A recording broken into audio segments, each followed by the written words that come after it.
गांव भरतपुर में तोताराम का परिवार रहता था। तोताराम की आर्थिक हालत ठीक नहीं थी। गांव में न तो उनके पास जुतासे की जमीन थी और न ही अच्छी आमदनी का कोई जरिया था। भरतपुर गांव के अधिकांश लोग जंगलों से लकड़ी लाकर बेचते थे, उसी से उनका गुजारा होता था। तोताराम का भी यही काम था। वह जंगलों से लकड़ी बीन कर लाता और उन्हें बेचकर अपने परिवार की गुजर बसर करता था। तोताराम के 3 बेटे थे जो काफी छोटे थे। किसी बीमारी के चलते तोताराम की मौत हो गई। सिर से बाप का साया हटते ही बच्चे अनाथ हो गए। पति की मौत के बाद बच्चों को पालने पोसने की जिम्मेदारी उसकी पत्नी सुनीता पर आ गई थी। सुनीता ने जैसे तैसे बच्चों को इस लायक कर दिया कि अपने पैरों पर खड़े हो सके। बच्चे जवान हुए तो काम धंधे में लग गए और फिर करणपुर गांव में अपना मकान बनाकर रहने लगे। करणपुर जंगल से सटा हुआ इलाका है। कुछ लोग जंगल का फायदा उठाकर कच्ची शराब बनाने का धंधा करते हैं। कच्ची शराब भी भरमार होने की वजह से यहाँ के अधिकांश लोग शराबी बन चुके हैं। घर में केवल पप्पू ही शादी के लिए बचा था। बाद में उसकी शादी रामपुर के रहने वाले मुरलीलाल की बेटी शशि से हो गई। यह करीब 18 साल पहले की बात है। शशि अपने पति से काफी खुश थी। शशि हंसमुख थी। उसकी चंचलता चेहरे से ही झलकती थी। कुछ ही समय में उसने अपनी ससुराल वालों के साथ साथ पड़ोसियों का भी दिल जीत लिया था। शादी से पहले शशि के कदम बहन गए थे। मोहल्ले के कई लड़कों के साथ उसके अवैध संबंध थे, लेकिन शादी होने के बाद उसकी इस तरह की कहानियां दफन हो गई थी। शादी के करीब साल भर बाद वह एक बच्चे की मां बनी। उसने बेटे को जन्म दिया जिसका नाम राज रखा गया। बच्चे के जन्म के बाद पप्पू की जिम्मेदारी और बढ़ गई थी। खर्चे पूरे करने के लिए वह दिन रात मेहनत करने लगा। उसने गांव के नजदीक ही एक सरदार के फार्म में काम करना शुरू कर दिया। पप्पू का ज्यादातर समय वहीं गुजरता था। वह रहता भी वहीं पर था। वह रहने से उसे यह फायदा हो गया कि हर रोज काम तलाशने के बजाय उसे हर महीने बंदी बंधाई तनख्वाह मिलने लगी। फार्म पर रहते हुए वह ट्रैक्टर चलाना सीख गया था। पप्पू को अच्छी आमदनी होने लगी तो शशि के रहन सहन में काफी बदलाव आ गया। वह बन ठन कर रहने लगी थी। पप्पू सीधा साधा युवक था। वह महीने में जो भी कमाता अपनी बीवी के हाथ पर लाकर रख देता था।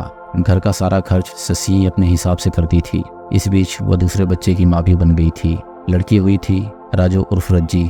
2 बच्चों के बाद शशि का शरीर पहले से कहीं ज्यादा खिल उठा था। पप्पू को तो केवल कमाई की धुन थी। वह सारे दिन काम में लगा रहता और शाम को खा पी कर जल्दी सो जाता।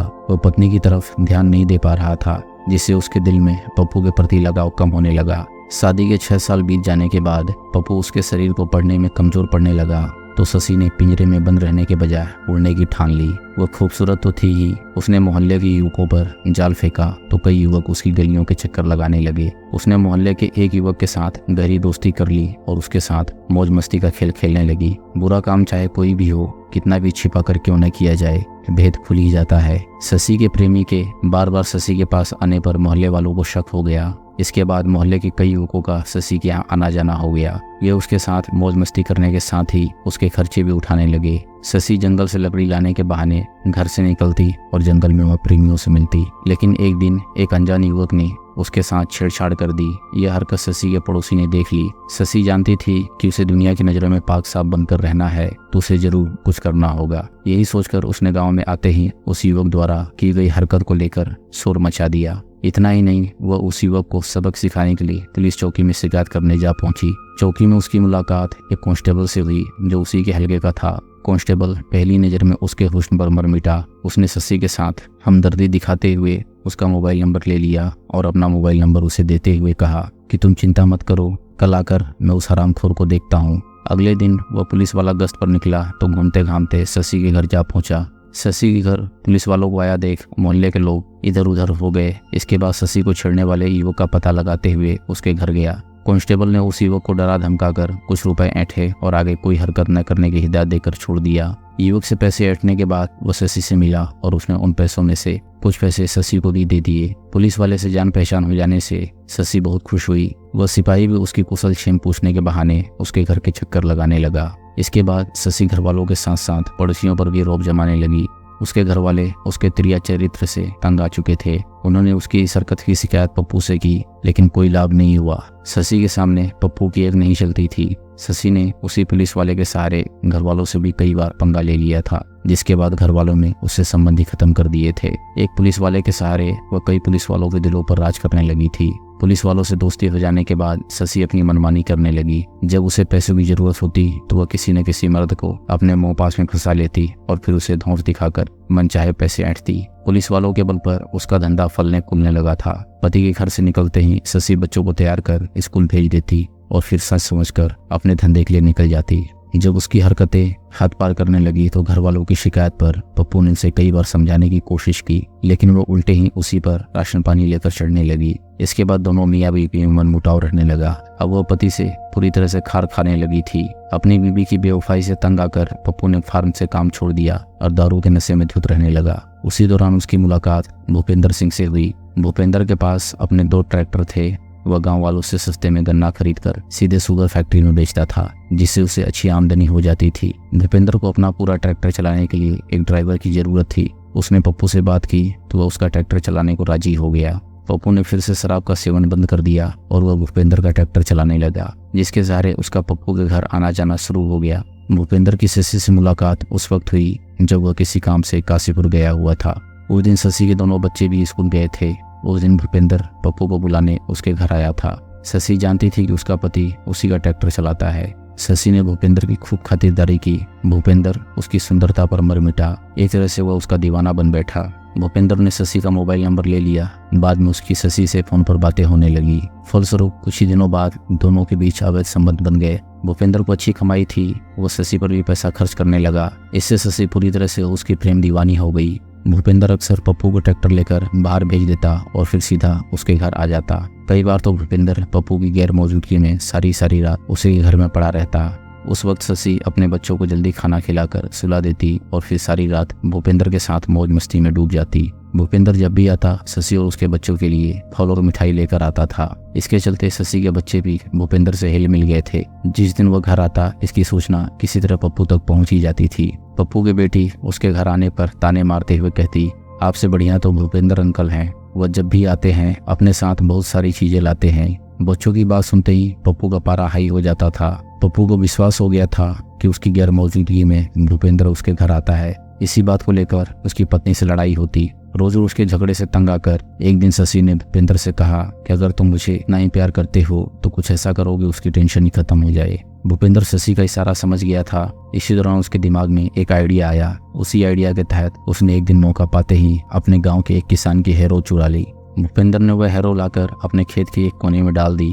जब उस किसान को पता चला कि उसकी हैरो चोरी हो गई है तो उसने पहले तो आसपास ही इधर उधर तलाशने की कोशिश की। तभी उसे पता चला कि उसकी हैरो भूपेंद्र के खेत में कोने में पड़ी हुई है। इसकी जानकारी मिलते ही वह सीधे भूपेंद्र के पास गया और अपनी चोरी हुई हैरो की बात बताते हुए पूछा कि उसके खेत में वह हैरो कैसे पहुंची। भूपेंद्र ने उसे साफ शब्दों में कहा कि मेरा ट्रैक्टर पप्पू ही चलाता है, यह बात उसे ही पता होगी। मेरे पास तो पहले से ही मेरी अपनी हैरो है, फिर मैं तुम्हारी हैरो किस लिए चोरी करूंगा? तुम्हें जो भी पूछना है पप्पू से पूछो। यही बात उस किसान ने पप्पू से पूछी तो उसने भी साफ शब्दों में कहा कि मुझे आपकी हैरो से कोई लेना देना नहीं है। मैं भूपेंद्र के यहाँ केवल नौकरी करता हूँ। मेरे पास तो अपना ट्रैक्टर तक नहीं है। मैं आपकी हैरो चुरा कर क्या करूंगा? दोनों के बीच विवाद बढ़ गया तो किसान ने पुलिस चौकी जाकर दोनों के नाम हैरो चोरी की FIR दर्ज करा दी। पुलिस चौकी में पहले से ही शशि की अच्छी बात थी। उसने वहां जाकर भूपेंद्र को बचाते हुए अपने पति को ये हैरो चोरी के इल्जाम में जेल भिजवा दिया। पप्पू भी जेल चले जाने के बाद भूपेंद्र और उसके बीच मिलने का रास्ता बिल्कुल साफ हो गया। इसके बाद शशि पूरी तरह से निडर होकर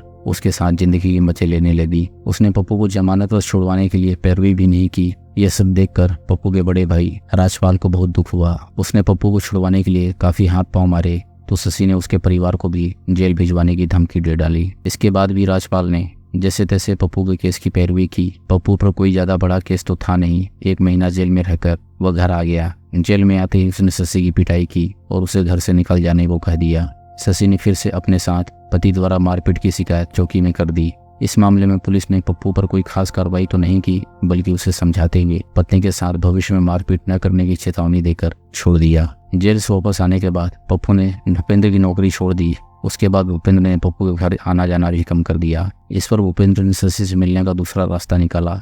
जब कभी पप्पू किसी काम से बाहर जाता तो वह भूपेंद्र को फोन करके गांव से बाहर बुला लेती और फिर उसके साथ मौज मस्ती करने निकल जाती। बाद में उसने अपने बच्चों तक की परवाह करनी बंद कर दी। कभी कभी तो जब बच्चे ज्यादा भूखे होते तो पप्पू उन्हें कच्चा पक्का खाना बनाकर खिलाता। शशि सुबह ही बन ठन कर निकलती और देर रात घर लौटती। पति कुछ कहता तो वह उस पर चढ़ बैठती थी। हर रोज की चिकचिकबाजी से पप्पू परेशान हो गया तो उसने शशि को तलाक देने की योजना बनाई। उसने एक दिन उससे कोरे स्टाम्प पेपर पर अंगूठा भी लगवा लिया। यह बात शशि ने भूपेंद्र को बताई तो उसने शशि के कान भरते हुए उसे पति के खिलाफ ही भड़का दिया। भूपेंद्र ने शशि से कहा कि पप्पू तुम्हारी हत्या की साजिश रच रहा है। अगर अपनी खैर चाहती हो तो तुम पहले उसे मौत के घाट उतार दो। भूपेंद्र की बात सुनते ही शशि भड़क उठी। उसने कहा कि पति को मारना मेरे बस की बात नहीं है। अगर तुम मुझे दिल से चाहते हो तो यह काम तुम ही क्यों नहीं कर देते। अपने प्यार की खातिर इतना काम तो तुम कर ही सकते हो।